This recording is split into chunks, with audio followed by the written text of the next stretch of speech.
Welcome to a special edition of the Minnesotan Pod. Today we will try our best to inform the 2025 grad year players on the recruiting process that will begin on June 15th. June 15th marks the first day an NCAA school can make contact with skaters heading into their junior year of high school. This pod will feature a coach, Bethany Browson from the University of St. Thomas, a player, Josie Hemp from Minnetonka, who's headed to the University of Minnesota, and a parent, Eric St. Martin, who just completed the process with his daughter Josie last fall. I hope you enjoyed today's show. We are excited to learn more on this topic. You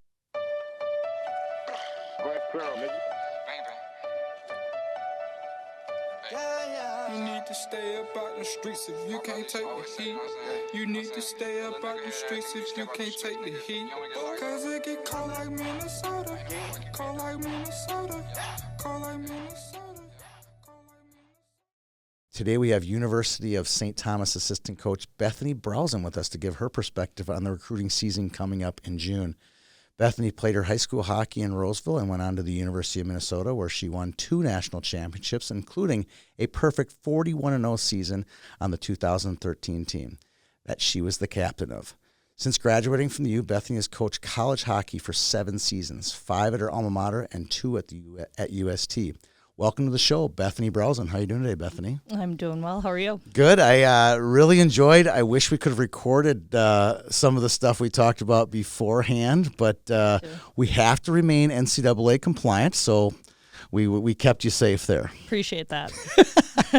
So before we get into some of the preordained questions you and I agreed upon, let's talk a little bit about growing up. We talked before the show about role models for coaches. And I talked about Wiz Wyatt, my PB coach, as someone who I looked up to. And you said to me, I never really had a female role model until I got to college. Talk about your playing experience, who the coaches were growing up, and what effect they had on you. And who was that female role model when you were at the U? Yeah, it's a good question. I appreciate the conversation because it really, I think for a lot of young women in my generation, we just did not have that same modeling that a lot of boys and men end up having. And so pretty much all through youth hockey, I was coached by dads, and my dad being one of them. Really? Who, yes. Was he a player growing up? He wasn't. So no. he kind of learned as on the fly, did. right? Yeah, he was a great pickup hockey player, down at White Bear as we were growing up. And that's kind of where he tapped out, but he was a fantastic coach. So I bet he's just tickled that you went on to be so good. You know what? He's probably just tickled that I brought him up on this podcast, honestly. So I've already done What's too his much first on name? it. David. All right, David. Yep. All right. And I pronounced his last name correctly. You did, Browson. Right. Yep, that's correct. But yeah, so anyways, growing up, had a lot of great role models and leaders that were modeled, just none of which were female. Right. And so I think coaching never was in your equation. It really wasn't. I coached growing up. So when I got into high school, the first real exposure I had to a female coach was Winnie. Right. Winnie Brown. For just clarification in case anyone on the podcast doesn't know her name. Right. Doubt that. But yeah, so she was really my first kind of female coach. And so summer hockey and stuff like that, she would coach different Whitecaps groups, and really when that was in its infancy. Right. And then I was able to do some coaching with Winnie at OS and really get my feet wet there. But until college, I really never thought of coaching as a potential occupation. Right. But then I went on, I played at Minnesota. I was coached by Natalie Darwitz my freshman year, and then Nadine Muserall the next 3. And so, again, this was really my first opportunity to see this is what it could look like as a younger female coaching other women. I looked at one of the rosters of the coaching staff, so it was Brad, JJ, and Nadine. I was like, wow, that's like a Mount Rushmore of NCAA hockey. You just missed Mark Johnson on there and been just complete, right? Yeah. Some people talk about power couples. I guess they were power staff, right? Yes. Cool. All right, so I got to ask, tell me about what 41-0 is like. The 1972 Dolphins went like 17-0, and they still pop champagne every year. That no one goes undefeated. Does your crew have a little something inside where you're like, yeah, still no one has done what we accomplished in 13? No, I am very much of age, so no, we don't pop champagne every year. Maybe we should start that tradition. Do that. Yeah, it's a great idea. It was funny, we were talking offline about this, but we we were talking about how, the first time that someone ran a 5-minute right. mile in history, there was like an insane amount, like 10,000 people that did it that next year. Yeah. Yet no one had ever done it in history up until that point. And we were talking about the undefeated season and how it was really interesting that we had the undefeated season, and we're like, gosh, that we have to imagine that's going to be awfully tough to replicate. And then a couple years later, BC comes almost does it. In the championship game, they lose to Minnesota as their one loss of the year. They prevented it, yeah. Yes, and so, no, we don't do anything explicit to celebrate, but I will tell you what, kind of an interesting story when that game happened against BC. Us alumni all got together for a watch party, and we were like, man, like, just come on, like, let's keep that for a couple of years at least. Like, testament to women's hockey. And Hannah Brandt, who, again, no need to explain who she is. No. She was, I believe, a senior that year that they were playing BC in the championship, and they knew that they had the opportunity to kind of stop that new potential undefeated season.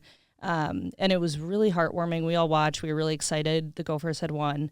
And she went back to that old Facebook group that we had from that year, and she said that was for all of you. Nice. And so I think while we don't pop champagne every year, I think that there's definitely a pride and confidence to say that we are the only team to do it. But as we've seen in history, it wouldn't surprise me if it could happen again. It's possible, but if you look at the landscape of women's college hockey, the way it's turning out, and you guys are, oddly enough, this isn't a show about St. Thomas, but necessarily, but it's becoming superpowers, and and they're all in the same conference, as you're well aware. It's going to be really hard. I think the only team that could probably do it is in the East, right? Because it's not as much of a death march as the WCHA is. Yeah, no, the WCHA, I mean, there's a reason that players want to play in it, regardless of what team they're on. I mean, it's every single weekend is a grind, and it's fun, right? Like, I think as a aspiring hockey player, all the top players, I mean, they look at that and they're like, that's something I'd love to be a part of. But yeah, I think, to your point about out East, I really do think you're right. It would be super challenging for any program in any conference to do it again, primarily because I look back to that Minnesota season, and I will be the first to admit we should have lost a game. Yeah, you know what a I handful. mean? Like, I look back at some of those games, and we had an incredibly tight, fun game against Bemidji. There was another one against St. Cloud, and then you had your usual suspects of Wisconsin's and things like that, but it was way more unlikely that we won every single game, regardless of the talent on that team. It's just shocking. I was trying to figure out what the key was, right? Again, just by looking at the roster. You two good goalies were unbelievable. Yeah, it certainly did not help that, or it helped, I should say. It certainly didn't hurt. Did they alternate, or did Amanda or at Nora? That point, what was it? Nora, it was her net? A little bit more her net at that point. And I think Amanda, she'd tip her cap to Nora and say, hey, I'm willing to learn from you and take it over when you take off here. But yeah, I think it certainly helped us that we had the top three Patty Kazmaier finalists at every position. So we had Amanda Kessel at forward, Megan Bozek at D, and then Nora, just in case they got through the other five. And so I think that was certainly a huge part of it. And then on top of that, we just had really an incredible culture. And when you've got talent like that, that's met with a really great culture, it is tough to beat. Amanda had 101 points that year. I mean, so did I, didn't I? What did my stats yours weren't quite 100, but close. Maybe my high schooler, like 12 and unders, was something closer to close to that. Sure. Close to that. All right, so let's educate. Yeah. Okay, let's give perspective here. I'm thinking of a sophomore to junior Minnesota kid. Maybe you're from Illinois. You're welcome to listen. You're from Connecticut and you're listening. Great. We welcome all listeners. But let's educate a parent, a student athlete. What's to look forward to on June 15th for these kids, sophomores to junior years. So I got some questions for you. How much prep time does your staff go through on this 2025 class? Have you watched some of the top players 10, 20, 30 times? Oh, absolutely. Yeah. And I think, we're spoiled rotten coaching in Minnesota. And then not only do we coach in Minnesota, we're right in the Twin Cities, being at St. Thomas. And so I think for our staff, we might be a higher kind of rate than most people. it's not necessarily a fair comparison compared to, you ask a out East coach the same thing. Have they watched a Minnesota kid 20 times? Probably not. Right. But I think there's a pretty good understanding every single year of who the top players around the whole country and internationally as well. There's just a pretty good, understanding out there across the coaching body of who the top players are. But yeah, so I think, how much time do we put into this class? What I would say is, you have your unique situations. We talked about like OS and coaching. I mean, right. You got Josie Hemp coming in. I coached her since she was 8 years old, putting her skates on for the first time. So when does recruiting really start? What kind of opportunities do you get to really get to know families and see these players on the ice? Kind of depends on the circumstance. But I would say for the most part, you really start tracking on them pretty heavily, I would say, the year prior to their recruitment year. So one full count, kind of like the NHL does with the USHL kids heading into their draft year. Yeah, exactly. Yep, it's kind of set up nicely that way because a lot of times, so the 2026 class, for example, they really start to get a little bit more heavy into Minnesota development and USA hockey stuff this year, really for the first time. And so you go to national camps or you go these development camps and you start to get some exposure seeing them. Right. As a coach, you also don't want to watch them too far out. Like, I am very aware of who some of the top 27s and 28s are. Well, I'm not going to spend all my time watching them because a lot can change in the next 2 years, and you want to give them space to develop and become a kid, or be a kid and develop as a hockey player, I should say. And so, of course, you track on them early, but then in 25, for example, with this recruiting class starting in June, that's when they really get heavy into the actual recruiting process. I love the rule changes for many, many reasons, but this is one of them. You see a kid, just 9th grade, and she's playing against, let's use Ella Berger. She was a nice player as a 9th grader, but could you have projected her to be that good 3 years out from playing in 9th grade? Be hard. It's hard. I right? mean, and that's why early recruiting, thank goodness for the rule change. Because, when I first started coaching, you 7th and 8th grade. Oh, it was crazy. I mean, it was so wrong on so many levels. And you'd have a kid come take an remember unofficial. Crystal Henglin was like in 8th grade. Yeah. And obviously, like, Hinkler's a great example. I mean, for the most part, the top kids continue to be the top kids for the most part. Yeah. Not always the case. And then I think the bigger problem is, don't think of the top kids as a 7th or 8th grader or 9th grader. Think about the kids that haven't developed yet. Yeah. They don't get a fair shake at some of the opportunities that they could get down the road if the recruiting is too early. So that's why balance is important. And I don't know what that perfect equation is of timeline, I think it's pretty good but right we're now. pretty close. I agree with that.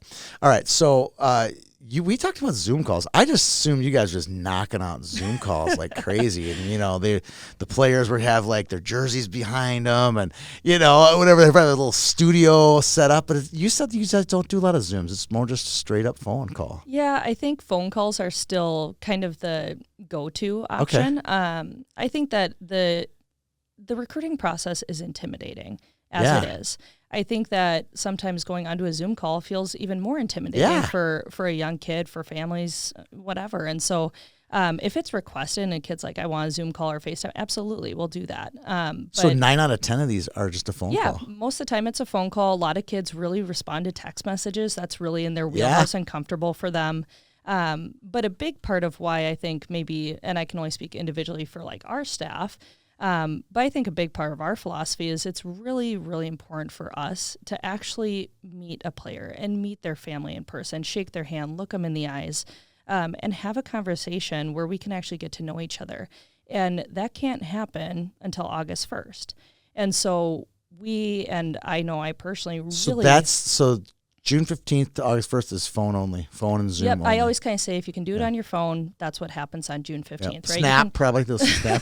Snap a little less so for me. I'm not like super big on social. I don't know. Maybe some coaches do that. Well, I see my kids, their notifications, they roll in with snaps all the time. Like, why don't you just text them? Would be so much easier than taking a stupid picture of yourself. Or even like a 2-minute call accomplishes more than a 2-hour text conversation. I agree. Yeah, but you're old school. I'm a little bit old school, but primarily in the recruiting process because it's so important to get it right, and it's so important not just for coaches to get it right, but families, they really need to get that right.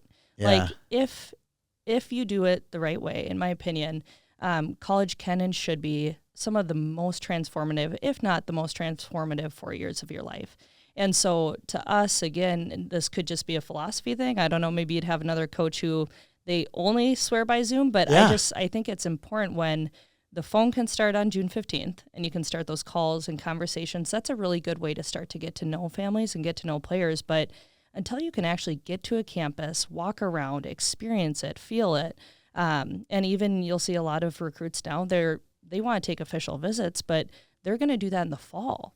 Some of the top players are saying, I'm not going to make a commitment because I want to come back on a September afternoon where I can see a football game or a soccer game. I want to, go to a hockey game. I want to actually see what the day-to-day life is like. And I don't know that we've been in as healthy of a recruiting spot for many, many years previous to this until now, where some of those top players are kind of slowing down the process for others to say, I'm going to take my time. So, I would be a strong encouragement for every player and their families to take time with it, do your research, because what might feel like a really good offer on June 15th over a text message or a call might not pale in comparison to the experience that you have in September, October, and making a decision. All right. You said something that triggered me to ask, do you have who usually, after the first phone call, it's kind of a relationship. It's almost like dating in a way. Who initiates the conversations after that first call? Do you initiate, or do the players actually reach out to you, or is it a 50-50 thing, or is it more you guys leading the charge on a recruit? Yeah, that's a good question. I never mind when a player is a little bit more proactive. One thing and this is great if this happens to get released before the 15th, I'm not sure when. Yep. But I always think it's great. I encourage players to say, I know that coaches can't respond to you until June 15th, but it's really helpful when you reach out and just say, hey, I'm interested in your school. I'd love to talk on the 15th. They can do that. Absolutely. So they can send an email. They can send a text. What's your phone number? They can call. Yeah, you guys ready to? No. But they could, a player could call you and leave a voicemail, for example. I can't pick up and answer. One of my first questions would have to be, what age are you? And if they say I'm a 2025, I say, that's fantastic. I can't actually talk to you till June 15th. Right. So until then, I'm not able to chat. You can send me an email with information. Right. We just can't respond. Do you get families reaching out to you? Absolutely. And it's very, very helpful because they might say, hey, I'm really interested in your business program, for example. Well, St. Thomas is a great business school. Right. That's really important information for us to know. We can get that on May 25th. We can't respond, but we know that they might be academically a great fit. And then if we know that they're interested in St. Thomas or any school in general, before that call date, all of a sudden we know that we might have a little bit higher level of recruitability with that player, where certain schools, they might write players off and just say, it's probably not worth our energy. We might not get that player, whatever. So it's really, really helpful for coaches when they express some interest. All right. Once the calls are set up, what are you looking for on that first call from a kid? Yeah. I think the biggest thing I would say is engagement. I think that and I think back, it wasn't that long ago that I went through, a few years now, but it's really intimidating, to talk to coaches, and it's exciting, but it is intimidating, I think, for young players. And so just try to be comfortable and be yourself, which I know that's like such cheesy advice. It's true, though. Like, it's really hard. Easier said than done, right? Because you don't want to, like, let's say I'm a girl and you're interviewing me and I just totally botch a sentence, and I'm like, and I hear this because I do the interviews. I interview these kids for state tournament and stuff. And the worst is when I say, give them a question and they'll finish and they'll go, yeah. Like it's over. Like, that's the worst answer ever. Like, I'm done. And now you're like, okay, now I have this awkward moment where I gotta continue the conversation. And it's hard. And the reason they're doing the yeah at the end is because they're nervous. Totally. Yeah. They're nervous. They are crapping their pants. Nervous. Like, I have Joel Johnson on the phone. I have Brad Foss on the phone. Sure. Like, I'm nervous. Yep. And how do you tell someone, just don't be nervous? Yeah. Well, I think that's why, again, I advocate so heavily for that month and a half to start to get to know coaches, because usually, or hopefully, what kids realize is that coaches are just people too. Like, we say sentences the wrong way and we end them awkwardly as well. And so I think it's really important to like help model that and get to know them a little bit. But yeah, just I think for players, like, be comfortable, be yourself, know that it's honestly our job to lead that conversation. Like, this is the first time you're doing this. Like, we should be the ones that make you feel comfortable and feel at peace and have questions for you and drive the conversation. We're not doing a very good job if we can't help you along that process. And so I think that's the biggest thing. The other encouragement I would say is, like, have a question or two. It's going to make you feel a lot more confident as a player. It'll help the engagement. Absolutely. What you just talked about. Yeah. Be engaging. Yep. We'll have some questions, Yeah. And like know some relative information about a school. Is it a big school? Is it private? Is it public? How'd their hockey team do? Out, right? Yeah, just have a couple notes because, again, maybe placebo effect, but, as a player, I just imagine that the level of confidence going into those calls and comfort really increases when you're like, okay, I've got a couple questions here. I've got some talking points, and I feel good to go when I jump on that call. Yeah. Here's one, and I think I would know. I would maybe want to answer this question. What aren't you looking for? Yeah. Another good question. Well, you were talking about Zoom, and we were talking about like just the terrible distracting background. I mean, I think they've done enough like school calls now that they should know better than like just having a super unprofessional background. But I would say the hardest thing for me as a coach is, this sounds convenient because I just said, be engaging and show that. I think the biggest challenge is when a player just doesn't show any engagement. We've went through the recruiting process with players who you text them and I am not attached to my phone. I love being away from my phone for hours at a time. But if you don't get a response back for a week, that can communicate a lot to a coach of, well, maybe they're just not interested. You got ghosted. Yeah, or like, hey, why don't you let me know when a visit would work, and then we don't hear back for weeks, and then we follow up again. So just, I think that's the biggest thing is like a disengagement or showing a lack of interest, I think is what really kind of hurts players. And a lot of times, I say that on this podcast because a lot of times it's not coming from a bad place. They're shy or they're a little more reserved, they're introverted. Those are all okay. I'm those things too. Yeah. But lean into it. I doubt that, but that's fine. I swear I am. I doubt that. I know. Nice try. I'm an amnivert. I present as an extrovert, but I'm definitely an introvert. I'm that word. That's a big word, but I think I'm that too, by the way. So good word. Good word. So anyways, just kind of lean into it. Have some courage, have some conviction, get some help from friends and parents, and just build a little confidence to show that you're engaged. And it doesn't take a lot. No. It doesn't take a lot. It can be over a text. It can be over a call. But just kind of find a way to show interest in the school. It helps a lot. All right. How informed are players these days? I mean, how well informed are they when they come on that call? Yeah, honestly, it's such a spectrum. You've got certain, we were talking about some of the hockey families in Minnesota, and there's certain parents and families that are, they've had people go through the brothers, sisters, siblings go through it who are really, really educated. And some parents who I'm like, you know more about hockey than I do. Like you need to, take the foot off the gas a little bit. But yeah, so you have a wide range, and then you've got other people who their first thing they say is they're like, we've never went through the process. We don't really know what's going on. This feels intimidating. We don't know what to ask. And so it varies entirely. But my hopes are that, whether it's through a podcast like this or kind of those initial calls, like that players have enough kind of confidence to either ask those questions or kind of seek out that information from trusted people and resources. Okay. How much of this recruiting is sales? Listen, I hate... Or let St. Thomas speak for itself, because you have a lot it sells itself in some ways. Certainly, yeah. And I mean, I hate thinking about, and I've shared this with so many coaches, I hate thinking about recruiting as sales. It doesn't feel that way to me because, trust me, if I liked sales, I would have went into sales. Yeah. It doesn't feel that way. Not when you really believe in the place you are, the people you work with, the culture you have. I think, if you're in the wrong spot for you, it probably would feel more that way potentially.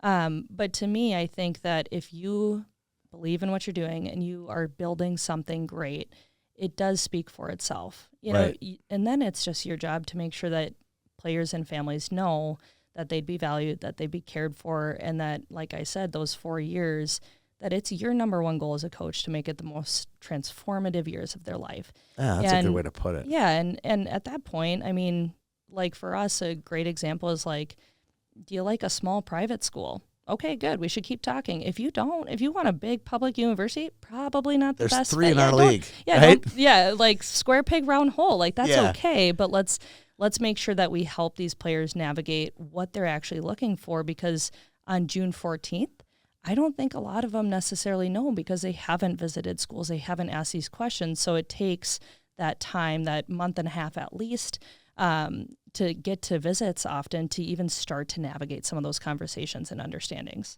All right. Explain for our audience the verbal commitment process, because it's getting more and more complicated these days. I mean, obviously you commit and it's a commitment, but walk through what your guys' take on it is. Yeah. So verbal commitments, for lack of better terminology, is really gentleman's agreement in women's hockey. Other sports, that's not necessarily the case. But women's hockey, I think, has done a really good job of really honoring that space to say players and parents or players and families have committed to a school, and they don't necessarily want to keep going through the recruiting process for the additional 6 months, a year, whatever that looks like, until they get to a point where they actually can sign with the school. Right. And so a verbal commitment, all that means... Which is their senior year. So these girls are going into their junior year. Yep. So if they commit on September 1st, they have 14 months until they actually sign. Yeah, and I've seen so many players that it's shocking. For 2 months of time, they get so exhausted on the recruiting process that by the time they make a verbal commitment, even if it's 2 months later, they're like, I want to wash my hands and be done with it. I'm excited about my decision. I want to be done. I don't want to get bombarded with calls and emails. I want to get that purple sweatshirt. I want to be done. Sure, right? Exactly. I love a good purple sweatshirt. But yeah, and so what would in theory happen, June 15th is technically the first day that any player should be able to make a verbal commitment, because you can't talk to a school before. I'm glad you brought that up, because Haley Hansen committed to Minnesota State in June, probably right away, right? But I thought the rule, and no offense to Haley, love her, but I thought the rule was they couldn't commit until August 1st. No, so they could make a verbal commitment. Okay. So starting June 15th, and we talked about this a little bit, depending on kind of coaching philosophy, a coach could extend, just in case players are on the call here and they're curious about this, a coach can extend an offer, a scholarship offer.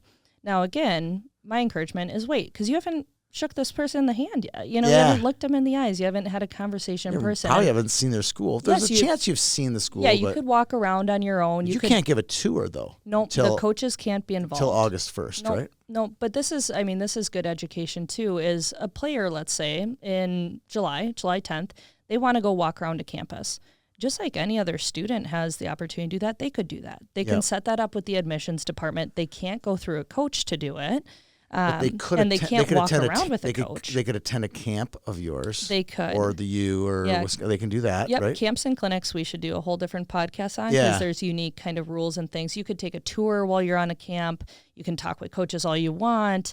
Really? Because you're at their campus, whatever. You're doing a camp. But then as soon as that ends, let's say you see them on July 13th at the rink, I can't talk to that player. That's so crazy. Even though they were just on a camp, That's crazy. And we I'm were glad chatting you brought that one up. It's a very important You answered distinction. that June 15th question. I didn't. Not that I thought Haley Hansen was wrong, but I always thought they had to wait. I thought there was something about August 1st, but the August 1st is only That's in-person. when visits begin. Yep. And so if a player made a verbal commitment on June 14th, I would have a lot of questions, because you can't talk to a coach until June 15th. Correct. Good way to put that. Yes. I like that. Yeah. And then June 15th, again, you could get extended an offer over the phone, over a text, over an email. So technically a verbal commitment can happen as soon as June 15th. And then really it just depends on the recruiting process, the player, the family. But really it can happen at any point after that until you graduate. All right. This is the loaded question. Those were softballs. This is a hard one. And it's real. I talked to you off air about Coach Hayward was showing me his 6 portal kids that they got out of the commitment. And I'm like, I didn't think about it. I saw one pop here, pop there. But you start to add up, that's 6 players, and that's 25% of a team, roughly. That's it could be your entire recruiting class. I know they have some freshmen coming in. It's a game changer, absolute game changer as far as getting players out of the portal. And then when you look at your class, your 2024 class, your 2025 class, do you really need to project 6 or 7 kids each year when this is seriously happening now. Yeah, yeah. Your depth chart, the magnets on the depth chart must be getting a workout in these days. You know the depth chart I'm talking about, right? Yeah, absolutely. I like the, yep, that's good. That's what it's going to be. Yeah, no, it's the transfer portal, I think, for the most part, coaches are having a tough time. It's a new time of life for us. We're trying to navigate it too. I think players and families are frustrated because there's a trickle-down effect. I would love for them to hear that it's not easy for us either. Right. We're trying to navigate it and still give people the best experiences they can have too.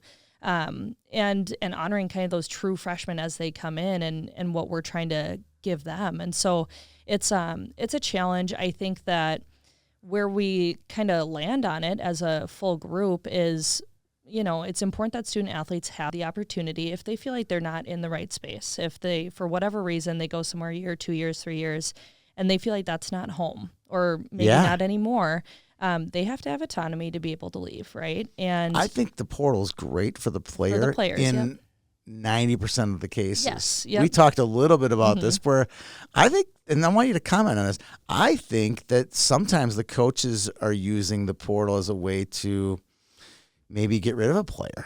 Yeah. You know what I mean? I'm not seeing it. I don't see it as much on the girls' side. And I'm being honest. I'm not saying this because you're here. Like, I don't see like, wow, that seems weird. But on the men's side, it seems like, wow, this player's performance probably wasn't what their expectations were, and now they can conveniently nudge them into the portal, where I don't see it as much on the women's side. But do you see what I'm saying? I do. Yeah, I think, the men's side is different. There's so many other facets. There's a lot more men playing. There's junior hockey. Yeah. So there's a lot of pieces that I'm not even going to pretend to try to hash out with you. On the women's side, I do think, to what you're saying, there's different coaching philosophies, and while you can't just entirely take away a scholarship, we talked about this for athletic reasons, I think that there are coaches out there that would kind of encourage a player to say, hey, you might not get playing time at all, and that was an initially really highly recruited athlete. And so I do think it can cause some kind of headache that way. I would say for the most part on the women's hockey side of things, it doesn't happen a ton that way. That kind of takes a unique program or a unique coach to really rely on that. For the most part, I think that coaches really do try to honor and respect the commitments that they made. And if a player isn't panning out, I would hope that as coaches we have enough, accountability to say, well, maybe I'm not helping them get to where they need to be. And we have a part in that too. Yeah. And so how can we help them continue to develop and project to be the player that we believe that they were going to be as well? Let me take that one step further. And I think there's the word class, and there's the word commitment, right? Like it takes some class to see this young woman through her 4 years, number one. And it takes some commitment. Like, hey, we promised this young woman an experience for 4 years. Are we fulfilling that promise? Yeah. No, it's a great point. And this is something I think is really important for players to hear too, is in the same way that I know they view coaches that way, is like, you made a commitment to me for 4 years. Like, you can't take that back. I want to really encourage this next generation of young girls to feel the exact same way about their commitments too. Because I know the portal makes it more convenient, but listen, when you're signing up to go to a school, do your homework, do your research, get to know the coaches. And I know unique circumstances happen and coaches change, things like that. But you signed up for 4 years as well. And I think one of the biggest privileges of being a hockey coach is that we get to help teach life lessons for not when they're 18, 19 and playing hockey, at the college level. Like, it's fun, but that is a stage for greater life. And you're going to make commitments down the road in your life, in your professional career. And you got to commit to those, right? Like, you signed up for that. And so you've got to find a way to also say, okay, I'm going to be accountable in this too. Maybe I haven't developed to the player I want to be, or that the coaches were hoping for. How can I be better in that process? And I think when you have coaches and players that share in that accountability and say, we signed up for 4 years together. You didn't sign up for it. I didn't sign up for it. We signed up for this together. That's a good How point. do we get you to where we want you to be as a group? And I think when that shared philosophy exists, the transfer portal will exist, but I don't think it's going to be as highly sought after if you're doing things in the right way. This was fun.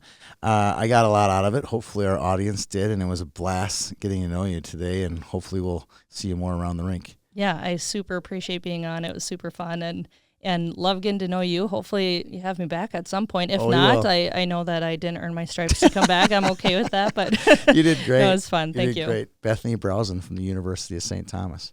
We now bring in Josie Hemp from Minnetonka High School. Josie will graduate in June and head to the University of Minnesota in the fall. Josie played in the state tournament all 4 years of high school and won state in 2020. She accumulated 113 points in 4 seasons as a defender. Welcome to the pod, Josie Hemp. How are you doing today, Josie? Good. How are you? Good. I'm very excited to meet you. I've waved at you in the hallways, covered you in games, known your dad for years, but we've never really broken it down face to face, and I'm excited to get to know you a little bit. Yeah, I'm excited to get to know you too. All right. Well, let's do this. You were one of the first classes, if not the first class, where we went to the you were the first class that went to, because I know that because Ava Lindsay, your friend and classmate, was committed before the rule change. Remember that? Yep. Before. And then you had waited until after. Only a few people were in Ava's situation. So June 15th came around, the rule changes, and you had probably followed it because of Peyton. A lot of the girls committing really early, 9th grade commitments, 10th grade. Super you young. remember that, right? Yeah. So now you were going into your junior year. What was going through your head before the June 15th? You had probably been through NAHA once or twice and been out and maybe seen some schools on the East Coast. You had obviously been to the U of M. What was, before it all started, where was your head at as far as the recruiting process?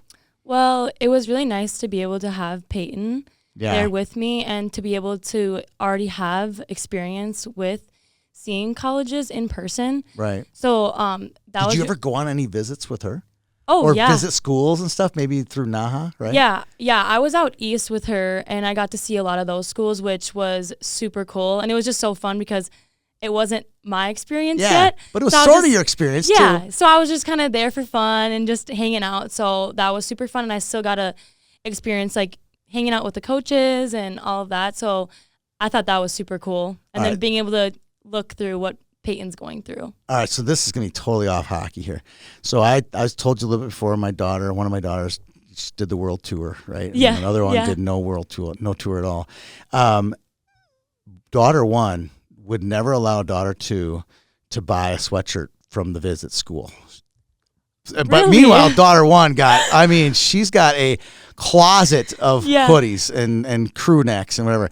And I'm not asking you if you got shirts or not, but how invested were you when you would visit these schools? Or was this like, just another school Peyton's visiting? How close were you looking at it when you got into that whole process? I was looking at it pretty closely, and my dad especially was like nudging me. He's like, look at that statue. Look at these schools. Like, look at them. And I just thought it was a super cool experience, and being able to go to the merch stores and get the sweatshirts and everything. Did you get any hoodies? For sure. What hoodie do you have that you're like, I can't believe I have this hoodie now?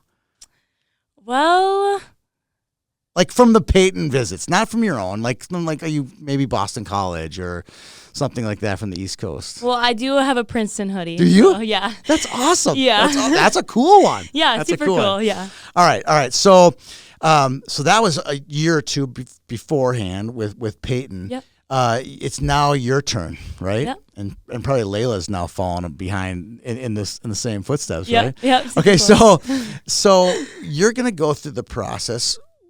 What before the phone rings? Mm-hmm. Did you have a list of schools?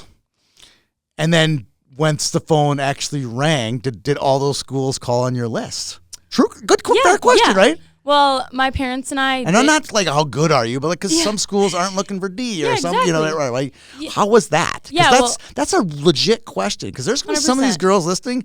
They're gonna have these 10, and they're gonna get like 2 of the 10 call. But so how was that for you that first day? Yeah, well, my parents and I, we decided to make a list just to keep organized. Yeah. And we had a list. Like I said, I came into the process super open minded, so I had a list of around 10 schools that I was possibly going to look at. And a couple of them, didn't reach out. So that way. Had to cross them off the list. A couple reached out later in the process. But June 18th or something, right? But so I waited a little bit. Did any of the schools call you at 12:01 or text you at 12:01?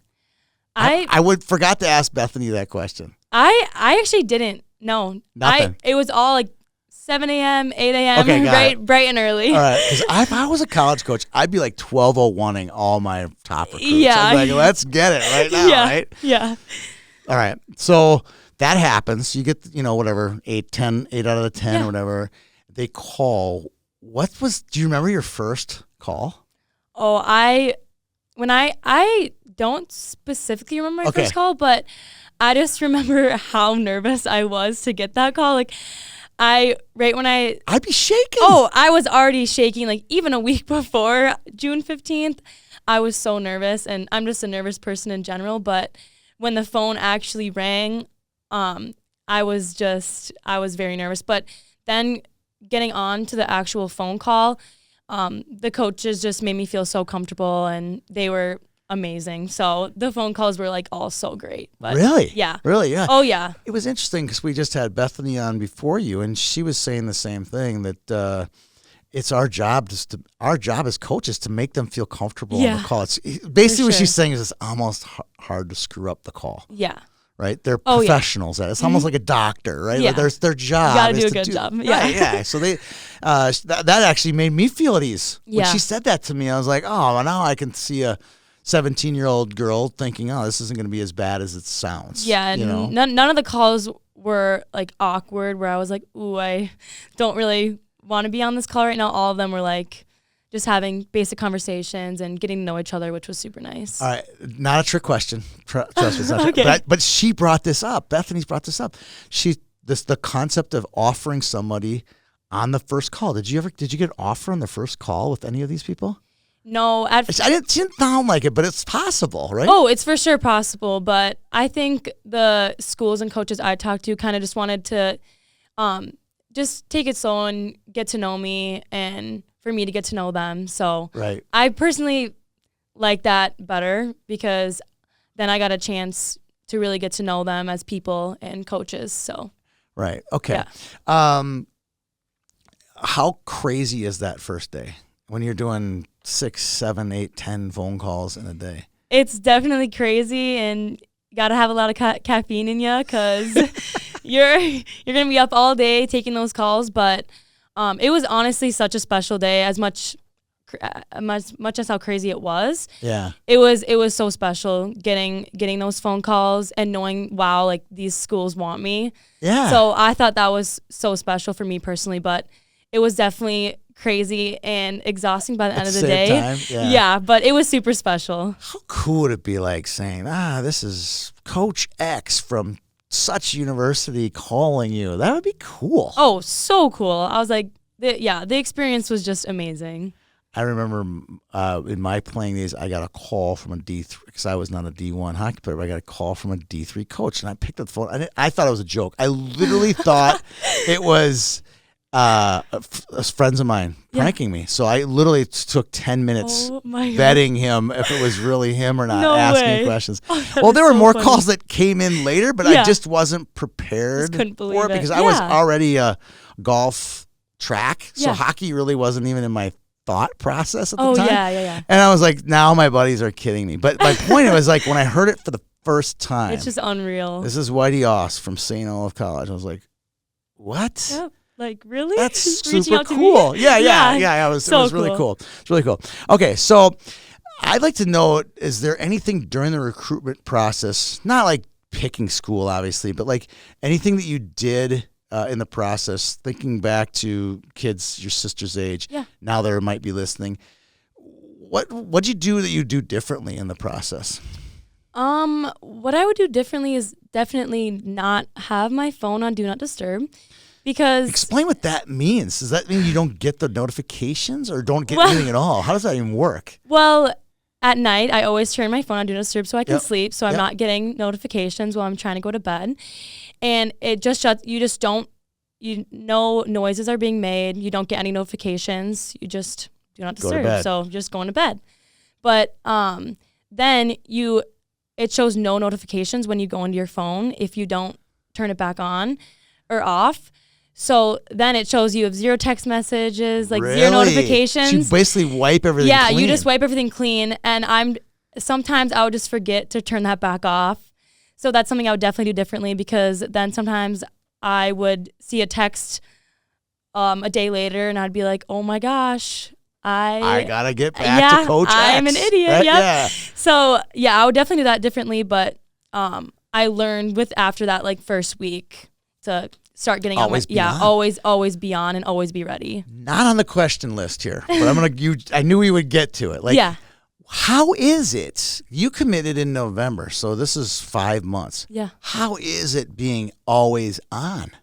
Like, literally, there's no cabin. Like, you're at the cabin and I know. Or whatever. Like, you're always on. Yeah, it's honestly tough having to always constantly be on your phone and picking up calls. And sometimes you don't have connection and things like that, because I had a couple Zoom calls and I really struggled with connection for those Zoom calls, or like being able to be in a spot where there's no noise with my big family and my two St. Bernards that love to bark. So really, yeah, because I would be middle of a call. Or I heard Mo likes to bark too.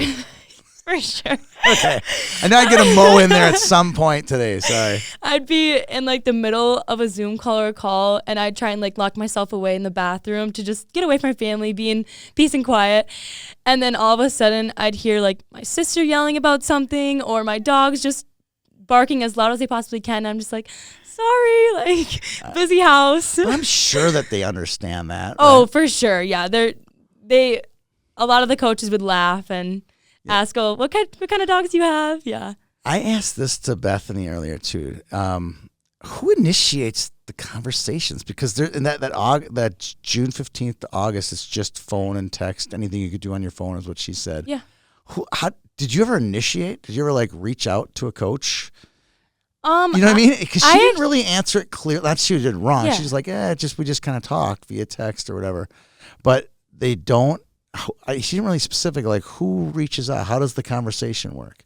Well, for me personally, I don't remember reaching out to really any schools. They all just kind of like shot me a text or just rang the phone. So I don't really remember reaching out to any, but I think they mostly initiate the conversation. They do. Okay. Yeah. And that's a fair question. Yeah, for sure. But it wouldn't be bad to initiate either, right? Oh, like, no, hey, not at all. Not at all.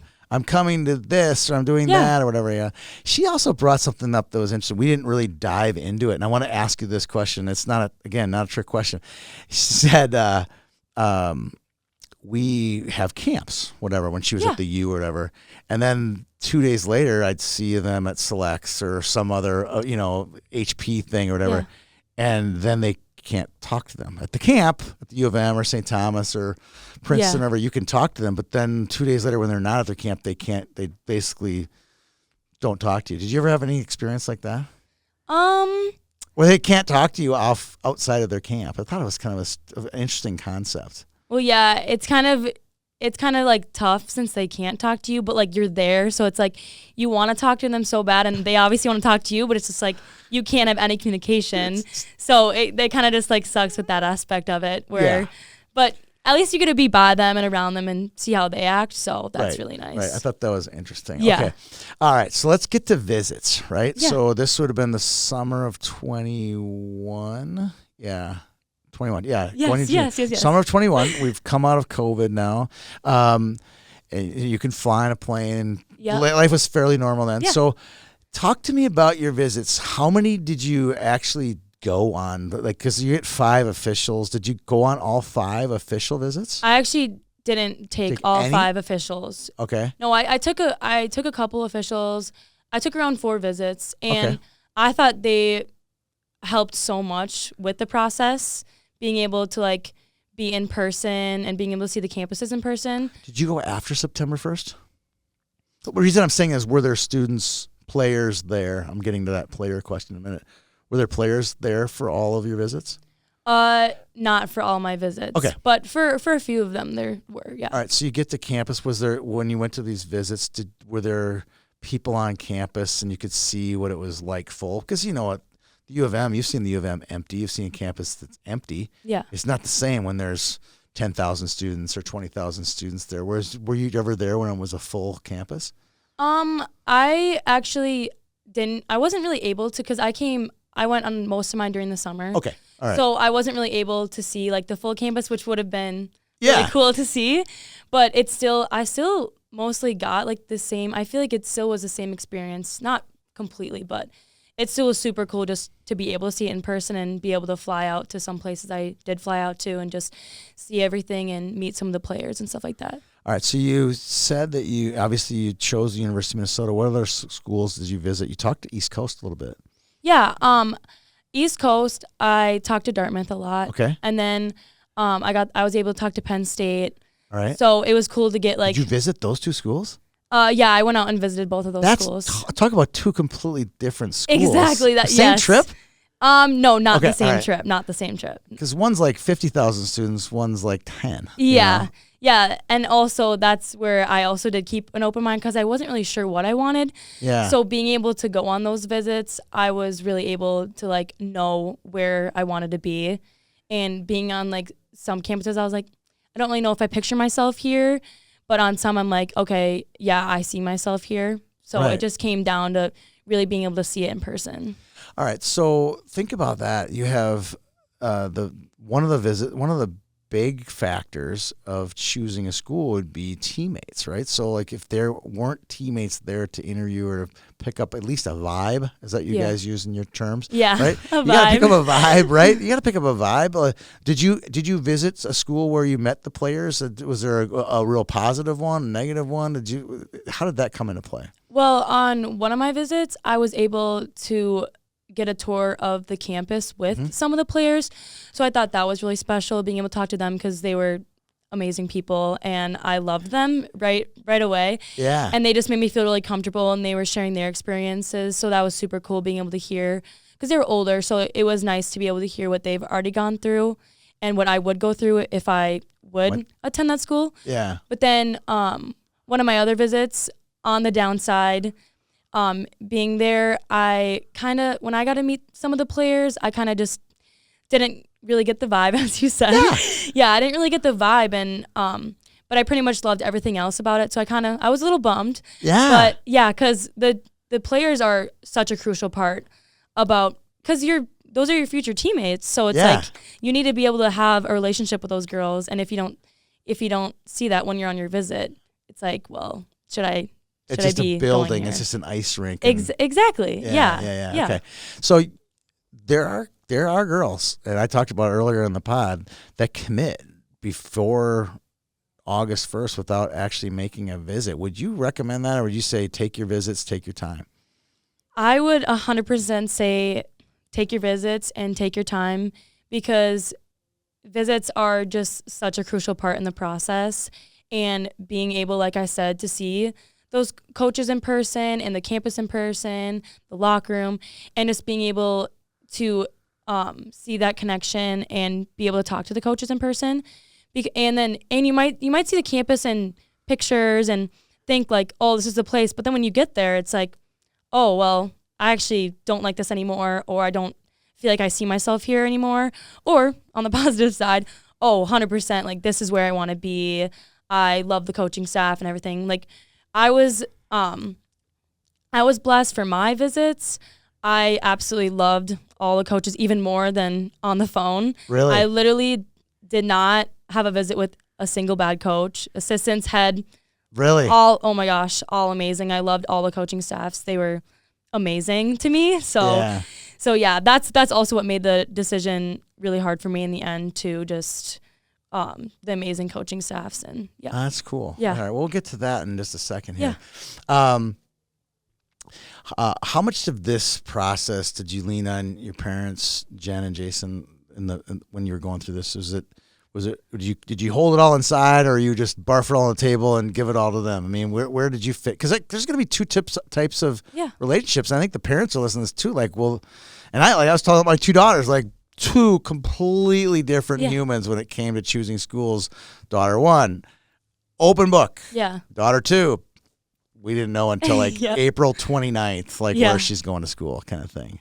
Which were you, and how did that process go? Well, I have a super close relationship with both my parents, and my dad is already and my mom, but my dad is really educated on the process already because he went through it with Peyton.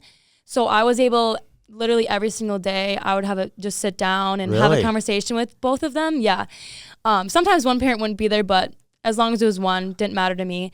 And we just... So that was like topic A. Like that was the main character in your life was recruiting. Yeah. And see, that's important. Sure. It was. It was for a while. And we would take a lot of notes. My mom loves taking notes and writing stuff down. So we definitely wrote a lot of stuff down, pros and cons. So I thought that helped a lot.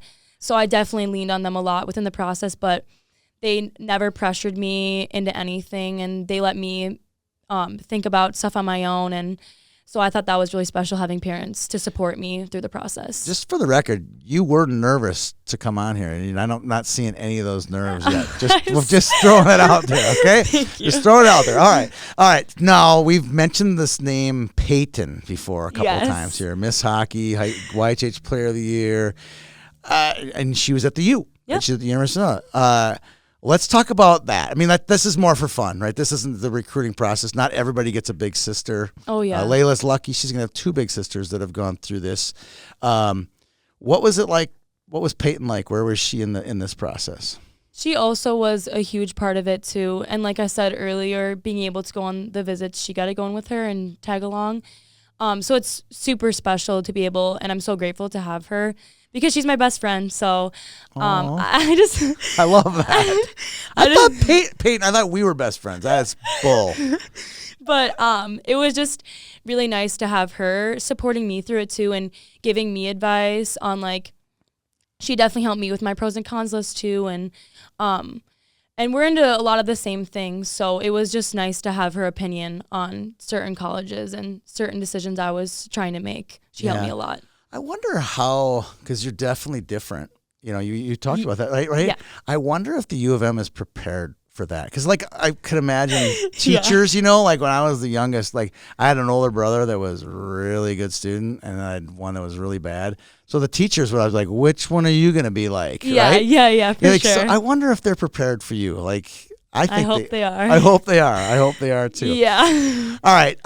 So how has life been since you were committed? Because it's a long time. I mean, remember, imagine if, like, Crystalline Hengler was like, she was like 9th grade. Like, she had to go all throughout high school. Yeah, I can't imagine that. Right? Especially for Peyton with her, like, 4 years waiting. I'm like, I just can't imagine. Yeah. Yeah. I think it's been awesome, and I feel like having that year and a half just to, like, get better and work harder and be motivated to be great when I'm going to go into the U. And I just think it's been, committing was such a relief too. Like, just getting that off my shoulders. And it honestly was it was one of the hardest decisions I've ever made in my entire life. But I'm so relieved and so happy with where I'm at. So okay, I got to ask. Yeah. We go back to Peyton here. Where was Peyton when you found out? Was she in the room, or did you call her? She actually wasn't in the house, because I remember I was in my basement bedroom. Yeah. And then I walked upstairs, and it was my mom and dad, and I was just like, I did it. I'm committed. I did it. And they just gave me a hug and were like, we're so proud of you. So, yeah. She must have called her then, right? Called Peyton? Oh, yeah. And Peyton was so happy for me. And she's awesome. She's so excited, because playing at Andover with her was super special, and having those 2 years with her was really special. So getting 2 years again with her in college is going to be, I just can't wait. Yeah, it's going to be great. She's going to, I've seen this movie. I saw my daughter 1 usher daughter 2 into the U last year. And it was fun to watch them kind of, their bond just gets thicker and thicker and thicker. Yeah. You know, I'm definitely excited for that. Yeah. What are you going to study when you're at the U of M? Do you have any plans? I actually this is a part of the equation. Like this is realistically like it's what happens for these people. Yeah. I don't know. I'm going in undecided, but I've really been looking into like medical field and maybe possibly like a nurse practitioner or something like that. Cool. Yeah. So I'm thinking of something medical, because doesn't your older sister Kat have some involvement there, right? Yeah. She owns assisted livings within Minnetonka. Yeah. So she was an RN and then started her own business. So she's very successful now and she loves it. You would think that Peyton would have been one of your people that leads you, but I think Kat does as well. I mean, she's a pretty good example, isn't she? And my brother, he's also doing stuff in the medical field at UMD. So I just have great role models to look up to. Role model was the word I was looking for. Yeah. Yeah. It was Peyton, but and great parents too. Fantastic. Oh, for sure. Parents. Yeah. All right. So we got this knocked out. Last hockey question for you here. Yeah. Okay. You're going in and you're going to have a chance to play. I mean, this is the U of M's D-Corps there were a lot of kids that graduated. Yeah. Are you ready? Are you ready to make the jump from Minnetonka to the WCHA? You've seen, I'm guessing at least 50 or 60 games of WCHA hockey at this point. Do you think you're ready for that? I think I'm ready. I feel pretty confident. I just need to keep on getting stronger and just keep on working, and I feel like I'll be in a good spot. But it's definitely going to be tough, but I think I can do it, and I think I'm ready.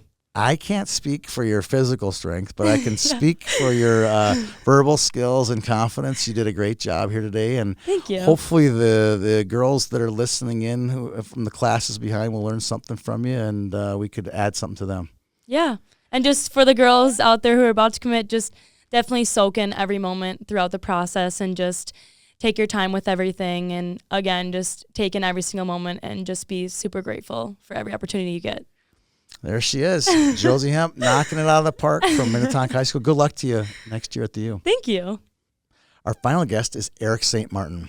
Eric is the father of Ohio State commit Josie St. Martin, who just completed the recruitment process last fall. My goal in this segment is to hear Eric and his wife Kelly's role in Josie's final decision of becoming a Buckeye. Welcome to the pod, Eric St. Martin. Thank you, Tony. How you doing, Eric? Good. How are you? Good. I'm done with that intro that I screwed up 43 times, but other than that, we're good to go.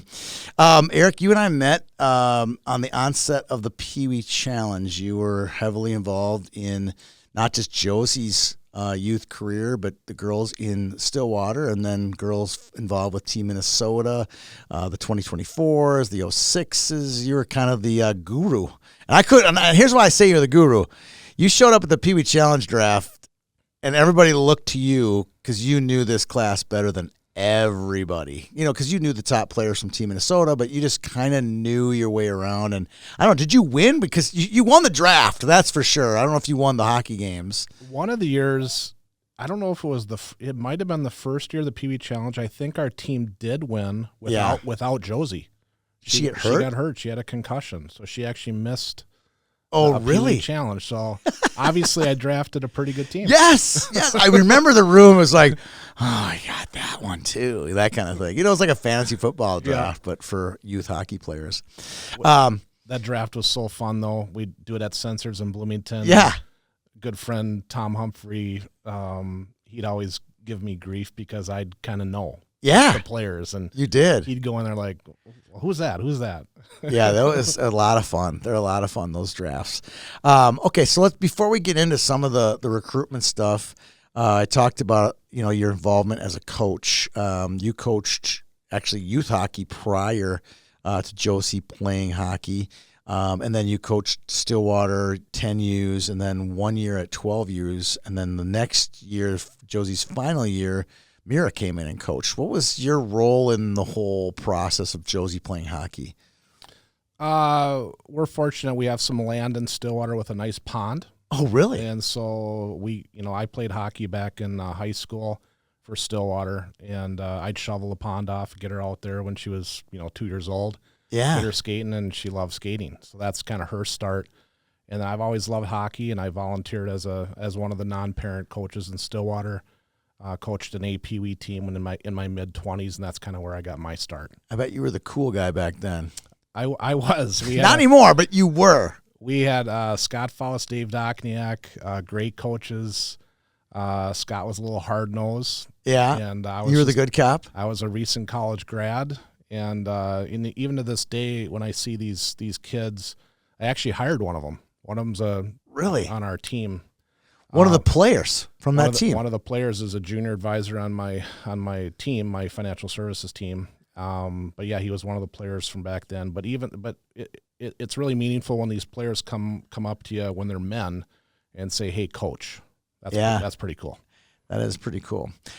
So you had one memory. Give me one memory of coaching Josie, whether it's a Josie memory or a player memory. You talked Carly Humphrey there. A lot of girls that you coached. Anything really jump out at you from a coaching perspective of those girls? I think for me it was early on the Team Minnesota teams that I coached along with Tim Nickham and Corey Fairchild. Scott Sandlin was part of that group. He's an okay coach. But, I think the memories of going to Chicago and beating the Chicago Mission, for example, they're a big deal, and we'd go down there and beat them as, 11-year-old kids. Going to New York, going to Boston. So some of these out-of-town tournaments with this young group of really talented young female hockey players and getting to meet their parents and become lifelong friends. I mean, that's kind of what it's all about. Yeah. You brought up Sandy there. I remember we came right out of COVID. You were probably coaching on the other bench, but it was the big one, and we played up in Fargo. It was like the first weekend after COVID. We all went up there, and do you remember who Sandy was coaching with? He was coaching with Fairchild. Guess who else he was coaching with? Was it Kent? Bigger. Bigger than Sauer? No, not bigger than Kent. No one's bigger than Kent Sauer. No one's bigger than Sauer. I meant bigger name. Was it Dave Hackstall? Dave Hackstall. Oh, yeah. He's now coaching in the Western Conference Finals. yeah. I remember meeting Dave. Yeah, nice. And I remember they were probably playing you guys because you guys won that. Because I remember Josie was the white jersey with the red, and I remember it was maybe the championship or semifinals. And Sandy was been pretty chill all weekend. He didn't say much, and they were just being cool and chill, whatever. And now it's like a 5-4 game, and they got the offensive zone face-off, and they call timeout, and Sandy's got the whiteboard out. He's like being all cool, and he's like, "Give me the whiteboard. Come here." He starts drawing up a play, and I was like, "Okay, now his competitive juices are officially in play." Yeah. But that's the kind of relationships that you get to build when you have a player like that. You meet Sandy and Hack and all these guys. It's part of this job. Well, Sandy kind of steals some of our drills too. I'm sure he does. No, same story though. I remember we were in a tournament and we went in the locker room. I think we had a 5-on-3. They cleaned the ice after the second period. We had a 5-on-3 to start the third period against an older team, a really good older team who I think we beat as a younger team. But he got on the whiteboard, drew up the 5-on-3 power play, and I know we scored on it. So he's quite the coach. Yeah, he is. Okay, let's get down to some recruiting stuff. Right. Sure. The process is, as we've learned in this pod, you're number 3 on the list. I've learned a lot from Bethany and from Josie. Just coming up, like it just happened. Like Josie talked about being on. You got to always be on, from day one until the day you commit. And I was like, wow, that's a really good lesson to learn. Yep. And I'm sure from your perspective, as a parent, there's a lot of things that you see and you do as a parent that nobody sees or nobody really feels, but you and Kelly probably had a lot of feelings during this process. And I want to touch on that a little bit more because, the coaches and the players are pretty much the main characters of this, but the supporting actor and actresses are the parents. And I wanted you guys to really have your voice at the table here today. Yeah. So let's talk a little bit about the preparation for June 15th. You guys had a strange, and I'm glad you brought it up before, but it was the whole World 18s was played in Madison, and that was June 10th or 11th, and your June 15th was like 3 days on the heels of that really emotional tournament in Madison. Yeah, there wasn't a lot of time with our family to have any downtime from that. I know Josie was really tired, and you're jumping right back into a pretty big deal and a big day. June 15th is a big day for these young girls. Yeah, I mean, and you're putting on the smile and you're on the phone for maybe 10, 12, 14 hours with coaches, and it must just get taxing after a while.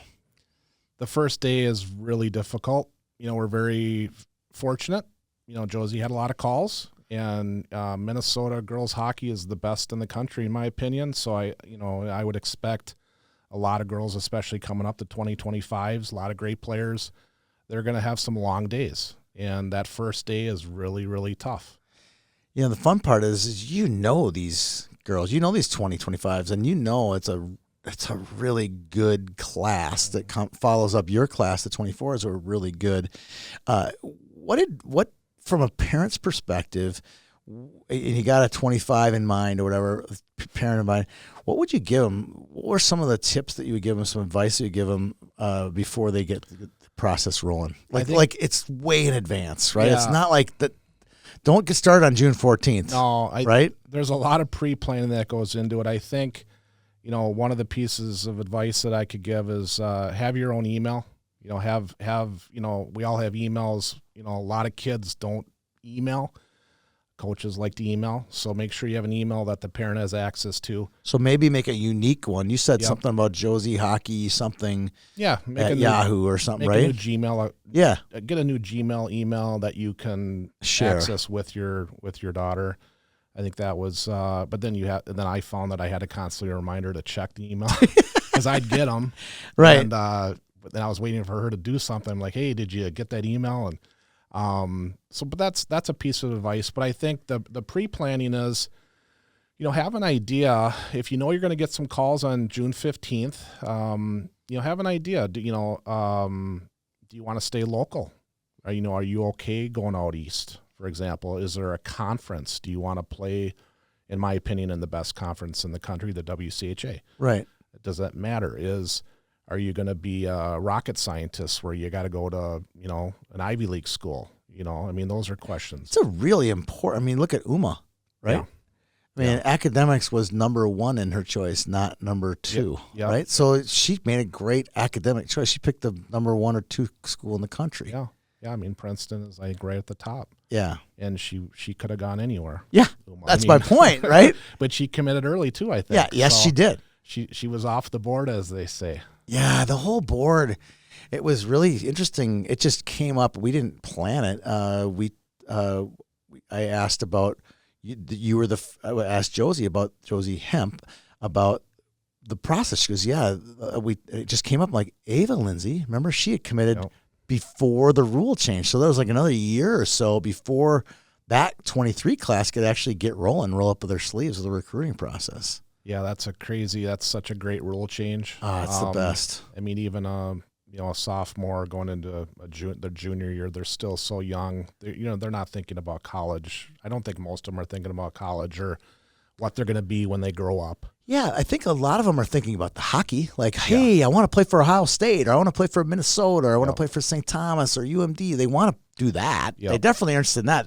More hockey when I'm 18? Yeah, sign me up for that. But the academic part of it, like you said, when you said rocket scientist, I'm like, yeah, there's a big part of it. Yeah. Yeah, and then some of the schools are known, for being a doctor or a lawyer or a rocket scientist. You know? Very fortunate. I think young female hockey players are very fortunate. If they're getting looks to go play college hockey, whether it's D1, D3, a lot of opportunity, and we're all very fortunate. I agree with that. Okay, so tell me about exposure.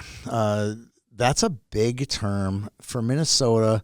I think you said it. I think Bethany said it as well, is you really don't have to do much for exposure if you live in this great state. Yep. However, there are only 6 schools in the state, right? Yep. There are 42 now. 42 now. What's that? Robert Morris, maybe? Yeah. An assumption before that. So 42 schools, and so 36 of them aren't in Minnesota. Yep. And there are some great schools out there for kids to go play, and some great hockey players from here going and doing quite well, those places. What are some things to get exposure? What are some of those things for players to get that exposure so you aren't cramming on June 14th? Well, I go back to my Team Minnesota days. Being fortunate enough to be a part of that and coach that and coach a lot of great young female hockey players. We went to Boston, we went to Rochester, New York, we went to Chicago. There are colleges at these tournaments. Yeah. When you're 10, 11, 12 years old, they're writing your number down or your name down, and they're going to track you from when you're that young. OS, does a fantastic job coming up here. Their Futures and Prospects event. Yep. Got college coaches on the bench. I mean, a lot of great hockey players for that. You've got your USA hockey camps, your Minnesota HP, your national camps. I mean, there's a lot of exposure. So I'm guessing the coaches know who you are, and they've got a list of, in their mind who the top forwards are, the top D, the top goalies and whatnot. And Minnesota, like I said earlier, Minnesota girls are very fortunate because this is the best hockey in the country here. And, you don't have to really go anywhere else to get noticed. That's correct. So when you prepared, okay, is this the right question? List. Did you make a list of schools? So how did you do that? I'm old school. I printed off, I actually printed off a picture of our country. Okay. All the states, the 50 states. And you took a scissors and cut it down the Mississippi River, right? Pretty much. Well, I could have. I didn't do that. I could have. But literally, I had a piece of paper with the country, the USA, whatever, and I put an asterisk next to where every school was in which state, and then I listed all the schools, all 41 of them, I believe at the time, like kind of in order of like who was the top school at the time, ranking wise, right, all the way down 1 through 41, and where they were all located. And then that's kind of where our list started. And then it comes down to, once again, do you want to play in the WCHA if there's an opportunity that comes your way, or do you want to get away from mom and dad? Do you want to go out east or to another school? Is academics, you said in Uma's case, is academics number one, where you want an Ivy League education? Is that most important to you? I mean, those are the questions you have to ask. All right. So you made the list. How much research do you do? Because Bethany was talking about, some of the things they like to see is how much they know about our program. Do you make that list and then do a little research on each of the teams, who the coaches are, their coaches' names? Do you do that? I started following all the Twitter accounts for all the schools. Oh, so that's what I did. So I kind of did some of the research for Josie, and she, of course, knew girls that went to certain schools or were committed to certain schools. Yeah. So, I mean, a lot of them are friends, right? I mean, they're talking and on Snapchat or Instagram or whatever. So, I mean, all these girls have 1,000 Instagram friends. Correct. So they probably talk amongst themselves a little bit, who's going where and so forth. But, I mean, you get to know, that's part of the parent's role, is to help their child with understand, who the coaches are, their history, how good of a program are they, which recruits are coming into that program. Because, yesterday, a team could be ranked outside the top 20, but in the next 3 years, we might know that they have 2 or 3 U18 USA girls coming in. They have 6 Canadians coming in. They're going to be a top 5 school in the next 3 years. So depth chart is huge. Mm-hmm. And Ohio State just had a major depth chart upheaval for next year. Like it's got to be, and not for you in particular, but for all parents across the board. If you saw what Ohio State did over the last 2 weeks through the transfer portal, adding 6 players to the class this year. Yep.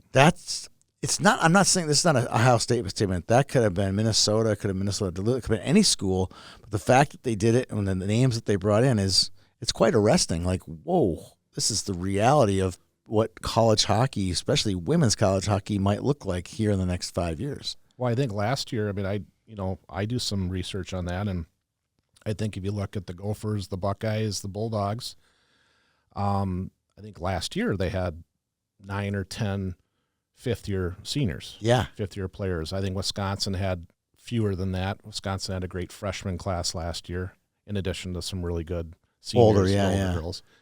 But it's a new era that we live in with the portal, the 5th year for the next couple of years. So it is what it is. It is. It's a strange reality.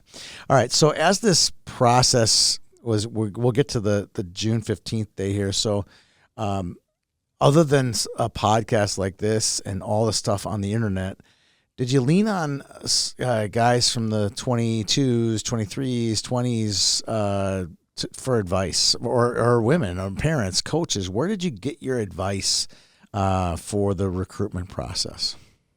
I would say me personally, probably Winnie and Jason Hemp. Really? Those are a couple folks that I trust. Small world, huh? Yep. I mean,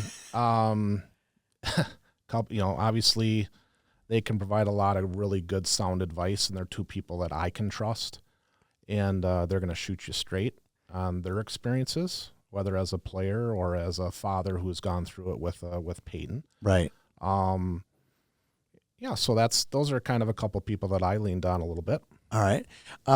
And while you were preparing for that day, was there anything you were kind of afraid of? Did you have any fears, like, hey, maybe she's not going to get a call, or maybe did you have any of that, like anxiety? I didn't have anxiety. I was excited. I mean, it should be an exciting day, exciting process. Enjoy the experience. You don't want to get old too quick. You want to enjoy your kid. You don't want to push them through high school. Let's enjoy the high school experience, and this is part of it as an athlete, getting recruited, hopefully. So I just tried to enjoy the experience, and it was taxing on Josie. I'm sure it's taxing on a lot of these young hockey players. And the other piece of advice I could give you is, this is a business. It's a job. These are the coaches that we had interaction with, or Josie had interaction with. They were all fantastic. They're wonderful people. They are professionals. Their job is to recruit and to win hockey games. And their time is valuable, so make sure you're responding in a timely manner. You're not going to, if you're on the phone with a coach for an hour, you might have 3 or 4 phone calls that are coming at that same time. So you better take notes of who called you first, who did you miss first, and then just kind of go down the order there, because you got to get back to a time. Show them respect and get back to them, even if you're not interested, right? I mean, try to go into the process. There's 41, 42 schools. I think most kids, they can maybe knock that list in half, right? Realistically. So then focus on the top 10 or 15 or whatnot, but still show respect to the other 20. Right. I agree with that. Say thanks, but I appreciate. Thanks, but no thanks. Yeah, I mean, right. So let's go through Josie's day one, but not from Josie's perspective, but from your perspective. The phone's ringing off the hook. Are you in the same room? Are you in the next room? Are you at the office when this is all going down? No, we're in the same. I think I took that day off. I think it was a Wednesday, maybe. Okay, I could be wrong. But I was there the whole day, as was Kelly. This is she's our only child. Yeah, so this is pretty cool for all of us. And so we were there, and we're impressed with how Josie, responded and how she interacted with these coaches. We were in on a couple Zooms that day. Were you? 2 or 3 Zooms. A couple of the coaches wanted to do Zooms, and we were a part of that process. Most of the coaches welcomed that, and there were a couple other Zooms that we were not a part of. Josie just took it by herself, and a lot of Zooms, and then that turned into some home visits, and then of course we can talk about this in a little bit, maybe some official visits and so on. Yeah, we'll get to the visits. So on these calls, are you when she's? I know. Were you going to do some rehearsing with her beforehand? Give her potential questions. Yeah, I think. I mean, it's a serious question.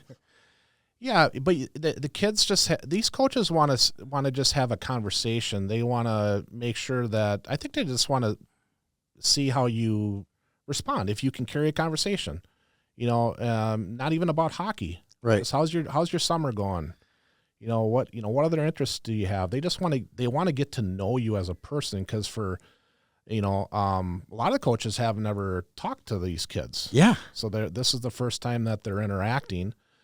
Sometimes, the other thing prior to June 15th is a lot of the colleges will invite you to camps. Right.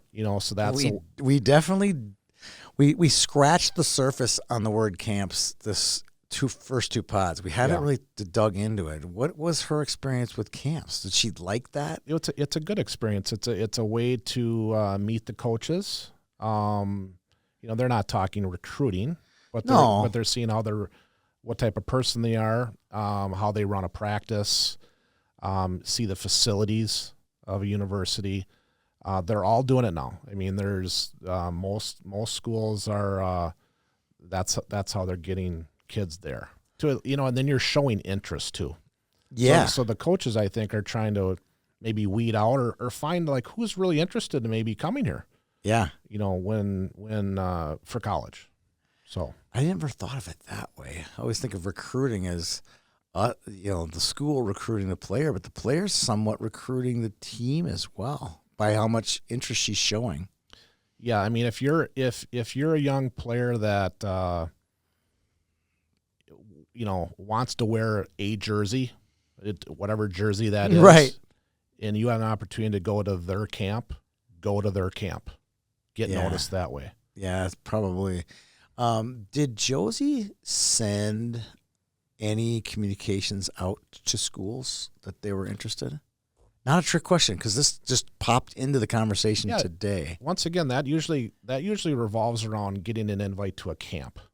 So these universities are allowed to send camp invites out, right? And part of that is a questionnaire. And so the kids can fill out that questionnaire and say, "Yeah, I'm interested in your camp, and here's a little bit more about myself." To give the college. Like a little questionnaire. Yeah. Okay, or like a survey kind of thing. Now, if she's not interested in that school or that camp, she didn't respond or go to the camp. So where you pick camp is part of the equation. I think so. Very interesting. Very interesting. Okay. Josie Hemp's regrets, or if she could do it all over again, was not have her phone on Do Not Disturb. Because she ended up ghosting schools that she was interested in through no fault of her own, but just through technology. She didn't realize that she missed opportunities to communicate with coaches and teams, right? What would be the one thing, and I'm only asking regrets or mistakes, not because to make fun of you guys, but like these are legitimate things that maybe others could avoid themselves. Again, we're not making, you know what I mean? Like she was open about it. Yeah, I really wish I could do this. Is there something that you guys did in the process where you're like, hey, we could do that better. We could have done this differently. We probably would have. Just from an educational perspective. Yeah, I think the follow-up is the key, because if you're on the phone and you're getting some calls and so forth, you're missing those calls. And have a notebook. It's old school. Have a notebook. Make sure you understand the other part of some pre-planning is make sure you know who these coaches are. These names corresponding to the schools that may be calling Frost equals Minnesota. Yeah. Yes. Muzzy equals Ohio State. Yeah. Like these kind of stuff, right? There's a lot of teams. Yeah. And they're all coach. Yes. So you're not going to say, "Hey, Frosty," or hey, Muzzy. Or, right. But but you get what I'm saying, right? That's another good advice, though. But also the assistant coaches. Because not all head coaches are making that first call. So you better have an understanding of who the assistant coaches are. Make sure you have a good idea who the coaching staff is.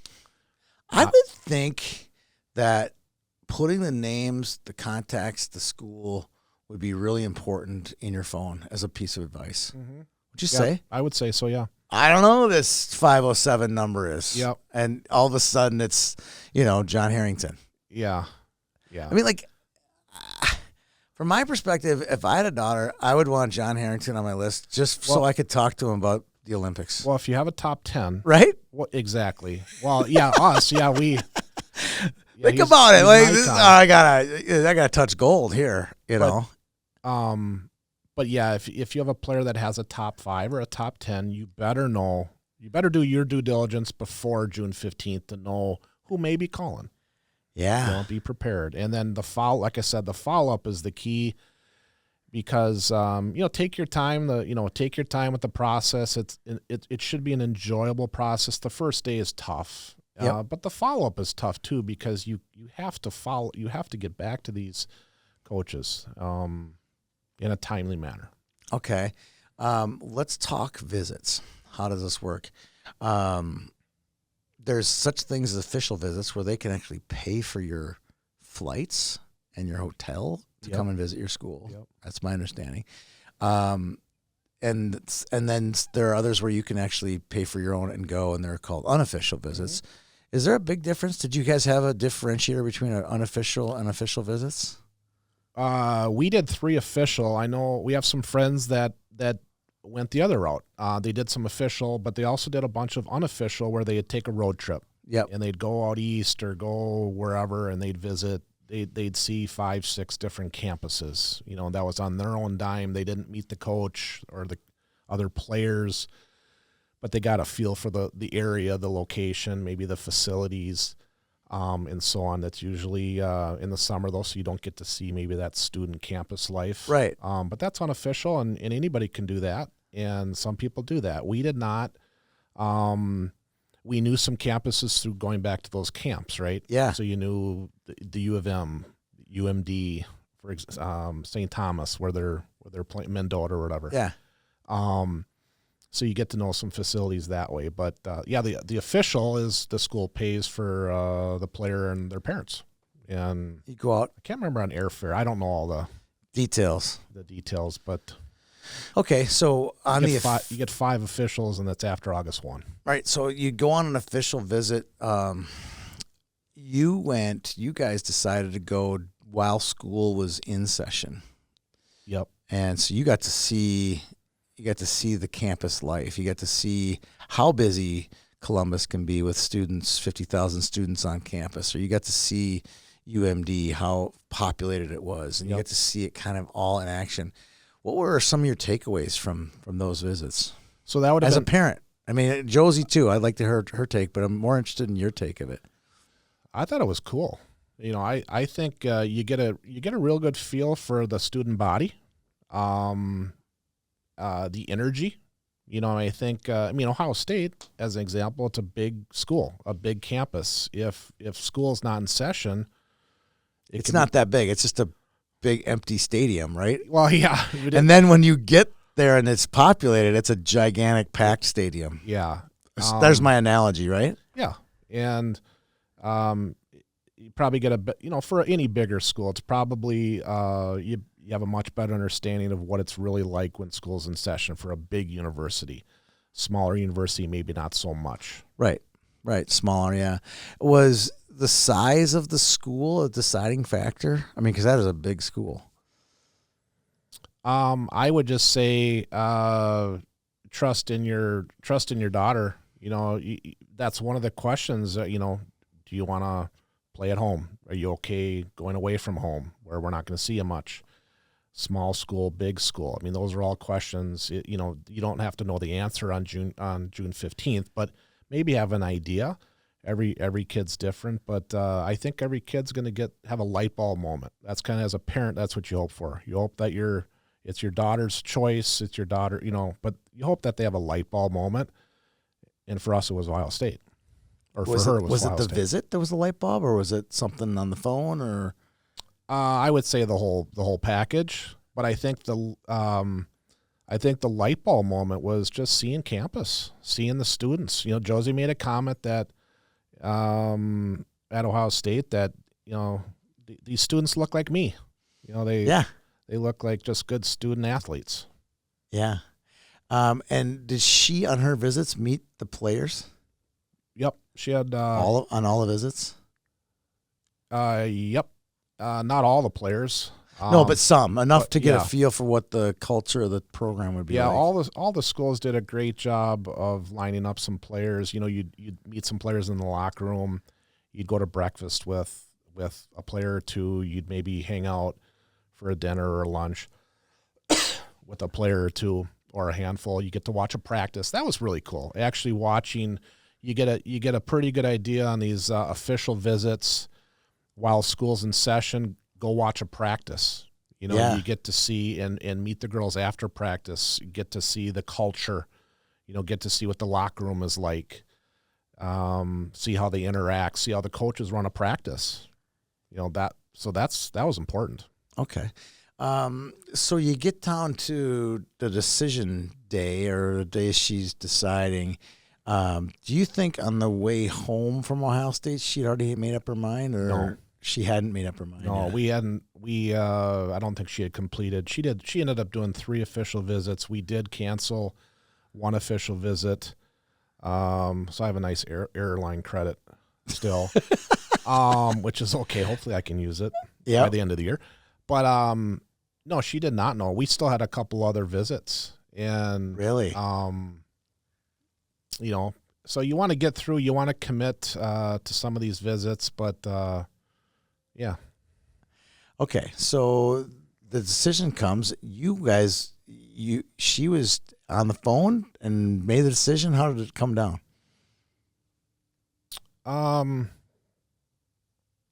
Should I go into that? What do we talk? It's your pod. It's your pod. Well, wait. Let me back up before we get to her decision. Yeah.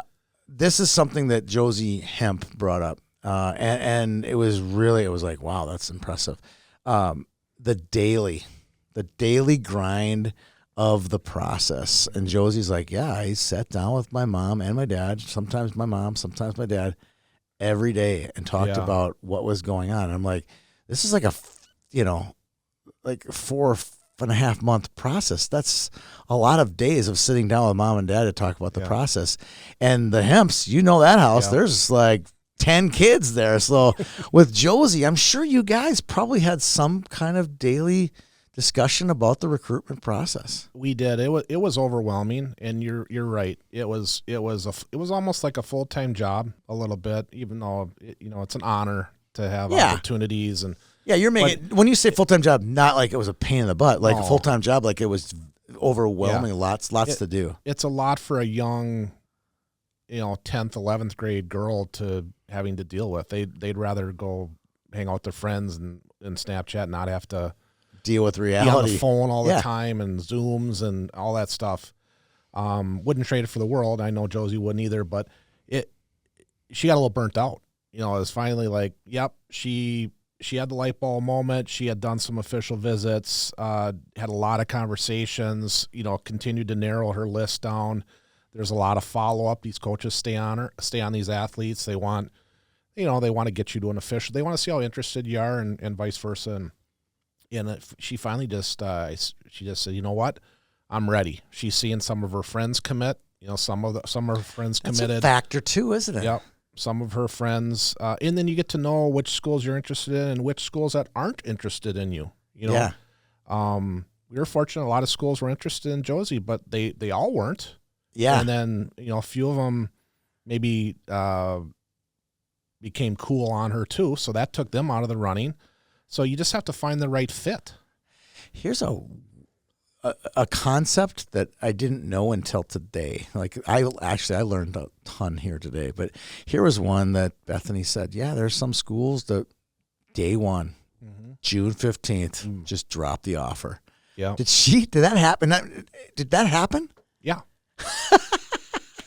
Sight unseen. You're coming to State U, right? Well, Did they put a deadline on it? No deadlines. No deadline. Not her. Not she our said experience. She goes, that has happened where they. Yeah, I've heard that.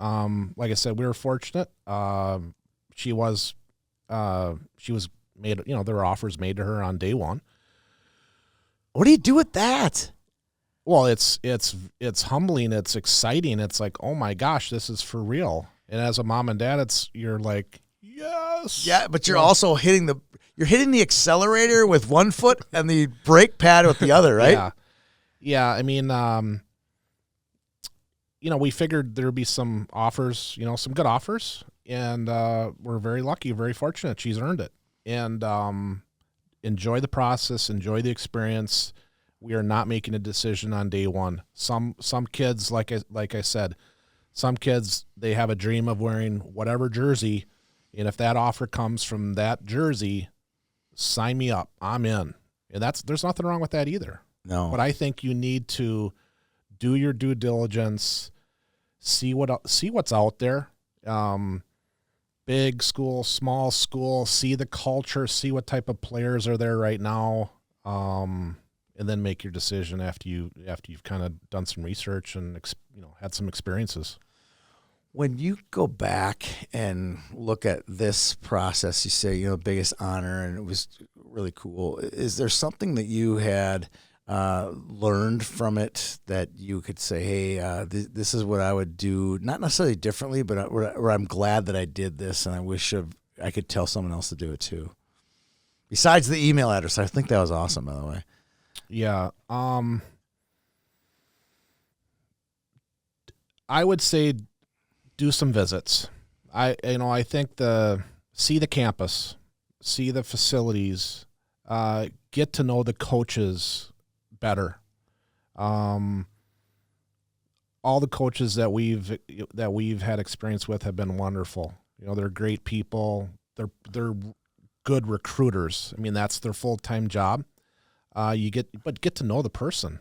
Not just the hockey coach, but the person, and they want to get to know you too. They want to make sure you're a good fit for their program, their culture. But it's a two-way street. But I would just say, just do your due diligence ahead of time. Do your homework, because the coaches are going to do their homework on you as a player, as a family, a little bit, and just take your time. Well, I will say this: you did take your time. We schedule out our tweets, right? Like our who's committed tweets, boys, girls. So you have the Jason Shagabays. You get them all lined up, right?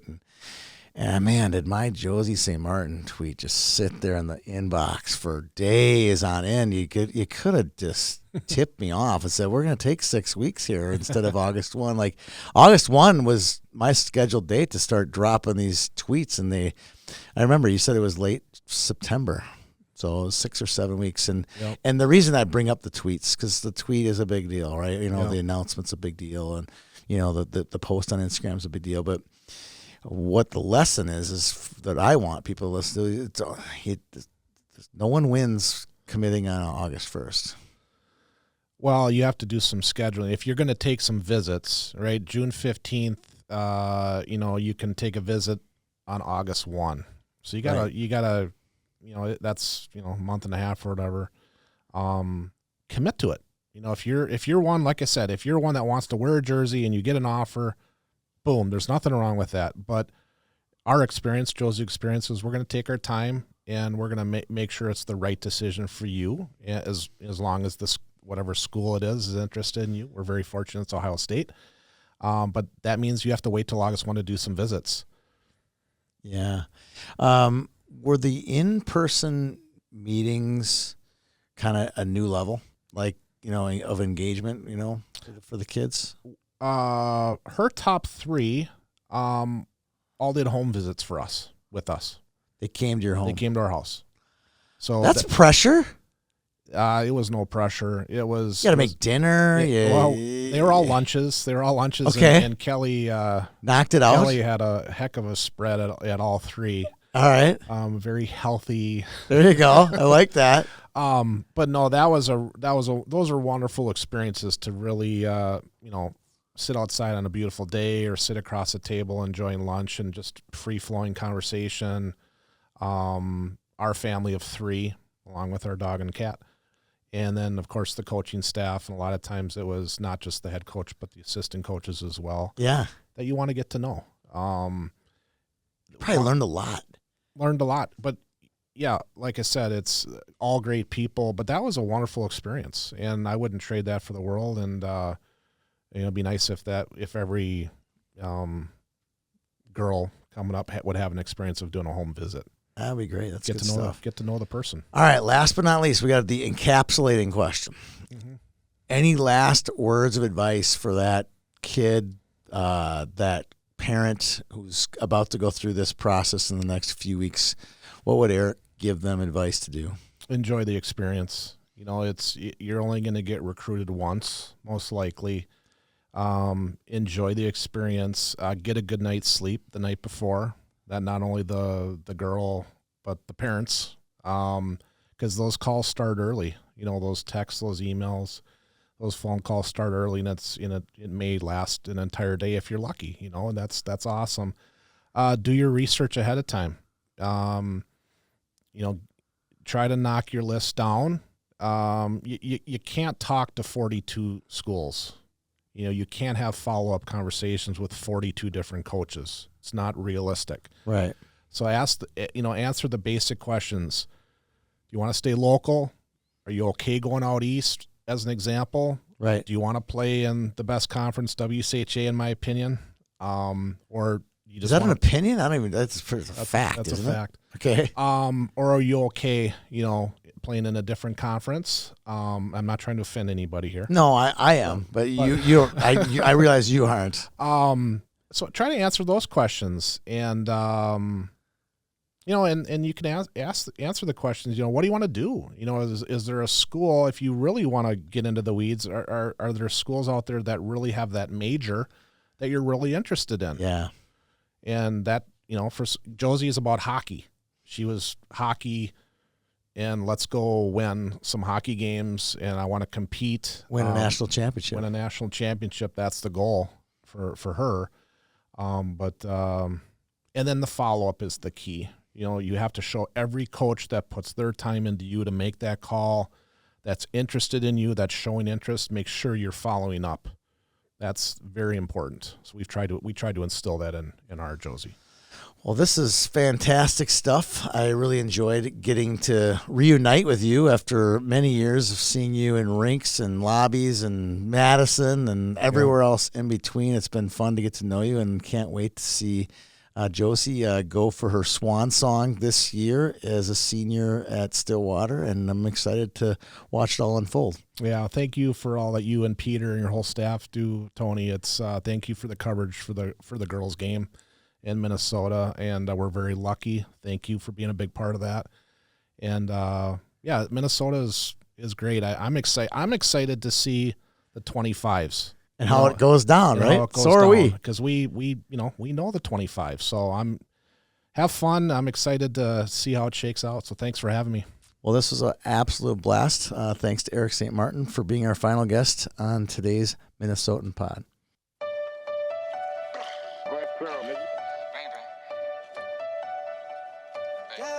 You need to stay up out the streets if you can't take the heat.